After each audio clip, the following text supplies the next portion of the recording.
लगभग 1 करोड़ भारतीय खाड़ी देशों में रहते हैं और वहां काम करते हैं।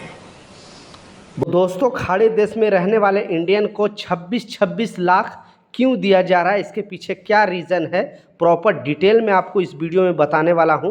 और बाकी दूसरे कामगार, जैसे आप अगर खाड़ी देश में और भी कंट्री के दूसरे कामगार हैं, उन लोग ने इस मुद्दे को क्यों उठा रहा है और उस कंट्री भी इस मुद्दे को उठा रही है कि आखिर इंडियन को ही ये चीज़ क्यों मिल रही है, प्रॉपर डिटेल में आपको इस वीडियो में बताने वाला हूँ। तो वीडियो को पूरा देखना ताकि आपको पूरी जानकारी मिले। जैसा आपको मालूम है कि खाड़ी देश में 1 करोड़ से ज़्यादा प्रवासी जो वहाँ पे काम करते हैं विदेश मंत्रालय के डेटा के हिसाब से, और अकेले 4.3 मिलियन सिर्फ यूएई के अंदर काम करते हैं, यूनाइटेड अरब इमारात के अंदर काम करते हैं। उसी तरह जो है सऊदी के अंदर लगभग 2.6 मिलियन यानी 26 लाख भारतीय वहाँ पर भी रहते हैं।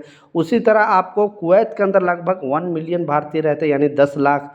फिर कतर के अंदर 7.5 लाख भारतीय रहते हैं, ओमान के अंदर 6.5 लाख भारतीय रहते हैं, और बहरीन के अंदर 3.5, जॉर्डन के अंदर भी बहुत सारे भारतीय रहते हैं, और भी जितने खाड़ी देश हैं वहाँ पर भी भारतीयों की तादाद अच्छी खासी है। टोटल ओवरऑल जो बताया गया है विदेश मंत्रालय के डेटा के हिसाब से कि 1 करोड़ से ज़्यादा प्रवासी वहाँ पे जॉब करते हैं, काम करते हैं। और ज़्यादातर आपको काम करने वाले जो मिलेंगे वो कंस्ट्रक्शन साइडों में, जैसे बड़े बड़े जितने भी, जैसे दुबई का ही एग्जांपल आप ले लो, जितने भी बड़ी बड़ी बिल्डिंग बनी है वहाँ पे इंडियन का जो है ज़्यादा इसमें हाथ है। और मतलब इतना गर्मी वहाँ होता है कि इसका कोई हिसाब नहीं। उतना गर्मी होने के बावजूद लोग वहाँ पे काम करते हैं अपने फैमिली को खुश रहने के लिए, अपने फैमिली को सही से मतलब अच्छे से उसकी ज़िंदगी लाइफ स्टाइल सही चले, इसलिए बेचारे यहाँ से 7 समुंदर पार वहाँ पे जाकर जॉब करते हैं, काम करते हैं। अब इस अपडेट के माध्यम से, इस खबर के माध्यम से एक नई खबर सामने आ रही है और नया अपडेट सामने आ रही है कि ऐसे भारतीयों को 26 लाख, यानी दुबई का एग्जांपल मैं बता रहा हूँ। दुबई में एक अनाउंसमेंट किया गया है और उस अनाउंसमेंट के तहत बताया गया, क्योंकि बहुत सारे बाहरी कामगार भी वहाँ पे काम करते हैं, तो इंडियन के वहाँ पे पैसे मिलने का अनाउंस किया गया है। वहाँ का एक बहुत बड़े मतलब अरबी हैं, बिजनेसमैन हैं, उन्होंने इस ऐलान किया है और बताया है कि वहाँ पे जो भी एक बहुत बड़ी प्रॉब्लम हो गई थी, आप लोग भी 2 दिन पहले में न्यूज़ वगैरह में सुना होगा कि इमारात के अंदर एक रोड एक्सीडेंट हो गया था।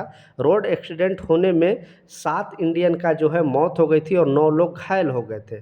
अचानक वहाँ पे एक ट्रक जो है कुछ टेक्निकल इशू के वजह से हाईवे पे ही ट्रक रुक जाती है और पीछे से एक मिनी बस आता है और उसमें पीछे से धक्के मार देते हैं। इस वजह से 9 लोग घायल हो जाते हैं और 7 लोग को वहीं पे डेथ हो जाती है। तो वहाँ के जैसे मैं बताया एक बहुत बड़े करोड़पति हैं, बहुत पैसे वाले हैं, उन्होंने एक अनाउंस किया कि वहाँ पे जो मृत्यु हो गई है जिनको, उनको 1-1 लाख दिरहम वहाँ पे दिया जाएगा, उनकी फैमिली को सपोर्ट में दिया जाएगा, क्योंकि बेचारे श्रमिक है, उनके वजह से उनकी फैमिली चलती थी, तो उनको सपोर्ट के तौर पे ये ऐलान किया गया था।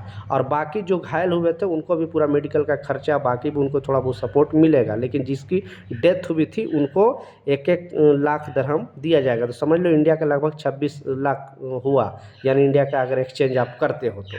अब इस मुद्दे को उठाया जा रहा है वहाँ के श्रमिक लोग द्वारा, दूसरे कंट्री के श्रमिक लोग और दूसरे देश के श्रमिक लोग द्वारा, कि आखिर सिर्फ ये जो इससे पहले भी बहुत सारे लोग जैसे पाकिस्तानी भी मारे गए हैं, बांग्लादेशी भी मारे गए हैं, श्रीलंका, नेपाली, लेकिन इंडियन पर ही क्यों मेहरबान है आखिर। तो ये जो फैसला है, ये कोई इंडियन गवर्नमेंट इसमें इन्वॉल्व नहीं है, वहाँ का शेख का आखिर इंडियन लोग पसंद आया, इसलिए वो इतना बड़ा अनाउंसमेंट किया है। तो इससे बहुत भारतीयों को जो है गर्व की बात है, और उन जिनकी जान चली गई है उनकी फैमिली को कुछ ना कुछ सपोर्ट मिला। तो इस वीडियो को प्लीज़ शेयर कर दें एक भारतीय होने के नाते, ताकि ऐसा लगे, क्योंकि यूएई और जो इंडिया का रिलेशनशिप है इतना अच्छा है कि आप सोच नहीं सकते हो। इसलिए कभी भी इमारात में इंडियन का वीज़ा बंद नहीं हुआ, बाकी पाकिस्तानियों का वीज़ा बंद हुआ, बांग्लादेशियों के, नेपालियों को, हर कंट्री का लोगों को वीज़ा कभी ना कभी बंद किया इमारात, लेकिन इंडियन को वीज़ा बंद नहीं किया। अब इन लोगों को जो इतना पैसे मिल रहा है, तो दूसरे कंट्री में भी आवाज़ उठाया जा रहा है, लेकिन इस आवाज़ उठाने से कोई फ़ायदा नहीं हो गया। लास्ट जो सबसे इम्पोर्टेंट अपडेट है, आपने देखा स्टार्टिंग के क्लिप में, क्योंकि जो भारतीय प्रधानमंत्री जो है उन्होंने भी चिंता जाहिर किया है, क्योंकि 1 करोड़ से ज़्यादा प्रवासी सिर्फ खाड़ी देश में रहते हैं और फिर से जो है युद्ध स्टार्ट हो गया है। ईरान जॉर्डन पे भी हमला किया है, बहरीन पर भी हमला किया है।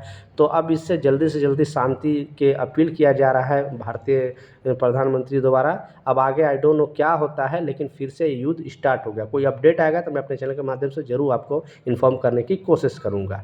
ये कुछ अपडेट था, कुछ जानकारी था, मैं सोचा आप लोग के साथ शेयर करूँ। मिलता हूँ नए अपडेट के साथ, नई जानकारी के साथ। जब तक जय हिंद।